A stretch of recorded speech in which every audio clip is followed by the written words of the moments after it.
Today I want to tell you a story about Jordan and about property and what it is. What is property? In the beginning, all there was Jordan, just floating in space. There's the stars, that's Jordan, except Jordan's dead because there's no oxygen, he can't breathe. So let's start over. There's Jordan on planet Earth for the first time. We got to give him some air to breathe. There we go. Okay, good. Jordan loves apples.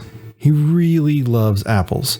He loves them so much that he took his time and effort to learn how to farm apple trees, to make apples.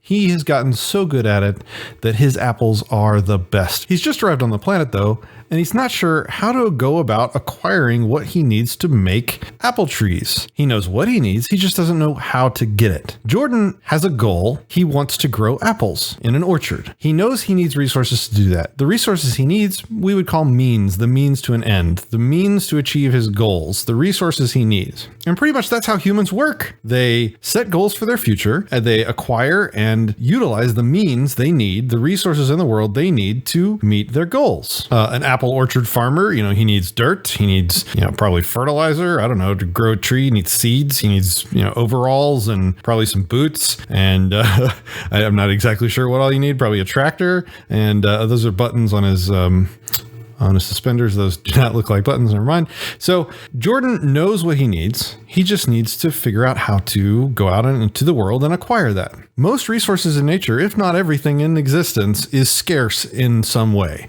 There's a limited amount of it in the universe, especially here on Earth.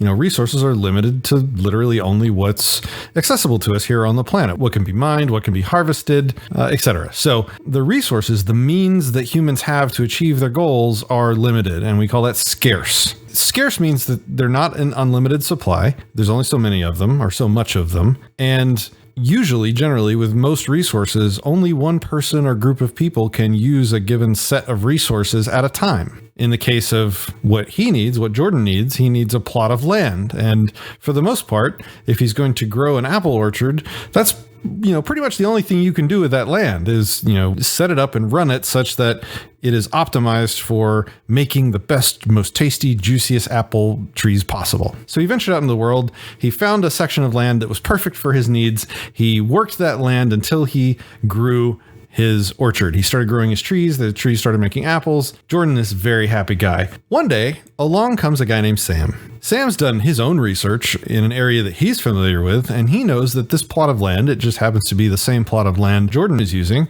probably has a very rich gold vein running right through it. Like, this is like prime gold mining land, and he wants to use this land for his purpose. So now we have a situation. We have two guys with one piece of dirt. Two guys that want to use the same piece of dirt for totally different reasons, mutually exclusive reasons. You can't grow apple trees if you're strip mining for gold. And so out of this situation of a scarce resource that both people can't use, they both are attempting to make claim to this scarce resource. What we have now is a conflict.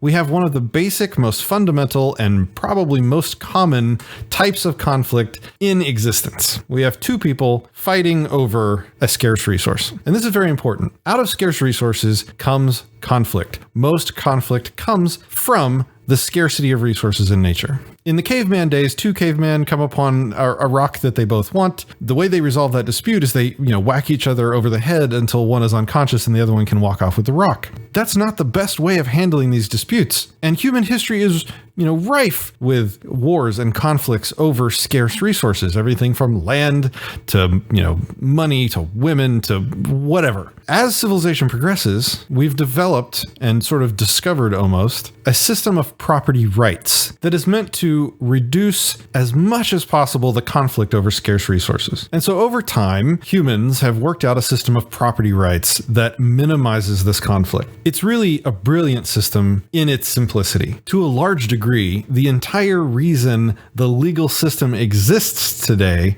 is to resolve property disputes. It's pretty much all it's there for. So Jordan wants to grow apples and Sam wants to mine for gold. How can this dispute be decided? Well, there's a system for this. They can go to an arbiter and go through arbitration to have this matter decided. And the that looks inappropriate. Sorry. Let's find a better symbol for justice. Okay. So we have two claims to the same piece of scarce resource, and we need a method to discover who has rightful ownership of the property. By the way, property is a cool word, and it doesn't come out of nowhere. The word property stems from the fact that when you own a resource, when you employ a means that you own to achieve an end, it sort of becomes part of yourself. It sort of becomes a feature of you, of who you are. A feature or a characteristic or an aspect of yourself. Another way of saying that, it is a property of you. This thing that you own, this scarce resource that you own, is a property of you, your person. And so over time, you just kind of shorten that to basically mean that is my property. So the entire property system is not complicated at all. It boils down to three ways to validly acquire property. The first applies in this situation with Jordan and Sam. Homesteading. Another way of saying homesteading is just to make first use of. It means you're the first one to go out into the wilderness and to find this unowned thing and make use of it. Make it a property of yourself. In this case,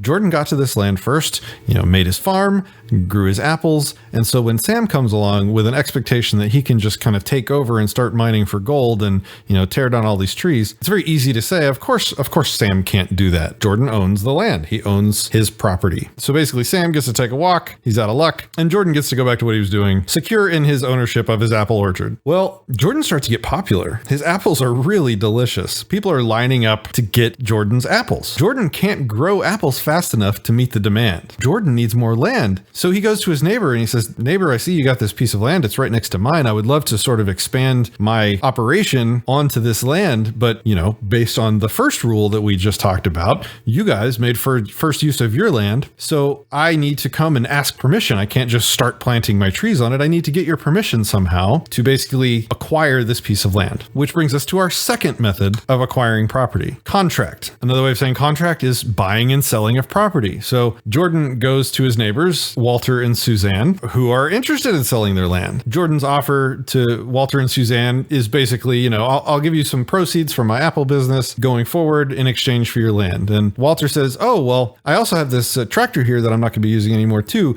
If you'll basically give me that plus a lifetime supply of apples, well, you get the land and the tractor. This is a great deal. Both people agree. And this is what's so cool and so special about property rights, is that the ownership can change hands through contract, through sale. And this is one of the valid ways. The first way lets you take something that's unowned and make it owned, make it into property. The second way lets you transfer rightful ownership from one person to another person through some kind of mutually consensual, and the consent is key, consensual exchange. So that's what happens here. Jordan exchanges, a percentage of his profits and lifetime supply of apples, and he gets this extra piece of land plus a brand new shiny tractor. Everything's happy. He's got a larger farm. He's growing more apples than ever before, faster and easier with his tractor. Then something happens. Bernie comes along, sees that shiny tractor, thinks he wants that shiny tractor. Unlike what Jordan did with the new piece of land, he just hops in the tractor when no one's looking and drives it away. He steals the tractor. There you go. Bad guys have to have pointy goatees. I think that's a rule. He steals the tractor, but he didn't actually ever learn how to drive it, and he accidentally wrecks it and basically just destroys Jordan's tractor. Now we have, yet again, conflict over a scarce resource. In this case, it's a tractor. Bernie, against Jordan's consent, took possession of his tractor. He took a piece of Jordan. And remember,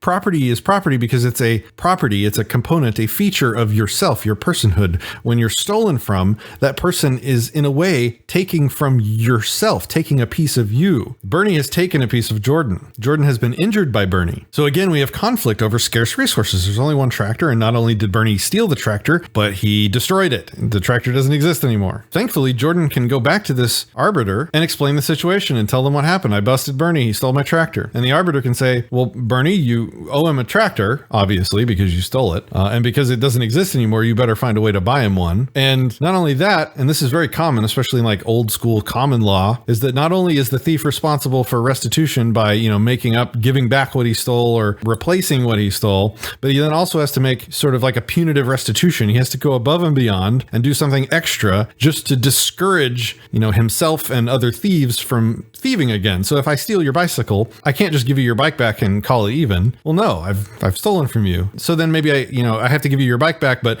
then I also have to, buy you new tires for it or something. In some common law systems, it's sometimes like 2 times what you stole. So if you stole one bicycle, you owe that person the bicycle plus the value of another bicycle, just to sort of discourage you and others from stealing again. So in this case, the arbiter says, well, not only do you have to buy him a new tractor, we'll get him a nice shiny green one, but all that diesel fuel that you have on your property, well, you have to turn that over to Jordan. That's his now. So what just happened here is the third way you can acquire property. It's called tort. It's when someone damages you. It's restitution. So somebody damages you in some way. They steal your property, they destroy your property, and they now owe you some of their property as restitution. So in this case, Bernie had to go out and buy a new tractor, and some of his property, the diesel barrels, transferred ownership pretty much involuntarily as far as Bernie's concerned. Bernie didn't have to consent to this because he was in the wrong. He's the one that damaged Jordan. His property was involuntarily transferred from Bernie to Jordan. And now Jordan is the rightful owner of not only the shiny new tractor, but the barrels of diesel fuel. So that was the 3 ways that you can properly and improperly acquire property: homesteading,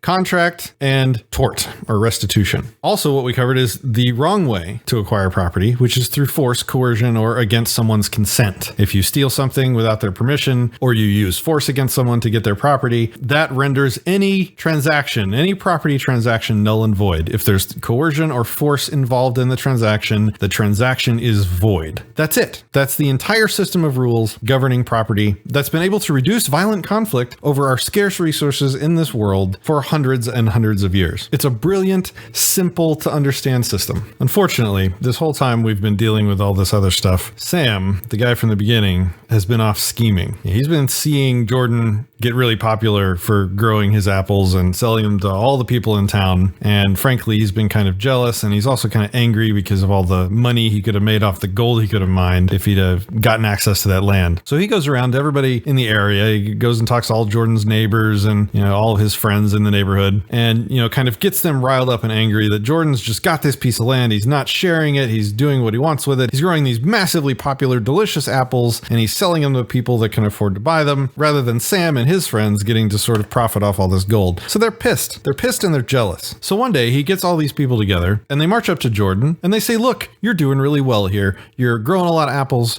You're making a lot of money, and you're denying us access to this land to mine this gold, and we could be really rich. We think that you owe us. We think you owe the community a portion of your apples every month. And no, I don't think we need to pay you for it, Jordan. I think you just you owe it to the community. You need to give us 15% of your apples every month for free. Oh, and by the way, if you don't give it to us every month, we're going to attack you, and we're just going to take the land, and we're going to go mine for our gold and get rich. Jordan sees these people. He understands the rules, right? We just went through this. The thief is not able to just come take his property for no reason and walk away with it. That's not right. That's not how property works. So Jordan ends up telling these guys exactly where they can stick it. And unfortunately, well, because there's more of them than Jordan, when he tries to defend his rightfully owned property, well, let's just say the story doesn't have a happy ending. So, ladies and gentlemen, that is the end of Jordan. That's almost the end of our story. Unfortunately, it gets worse. For you see, Sam, he goes on to be Uncle Sam. And just to help his ideas be a little more palatable, he calls the group of people in charge of,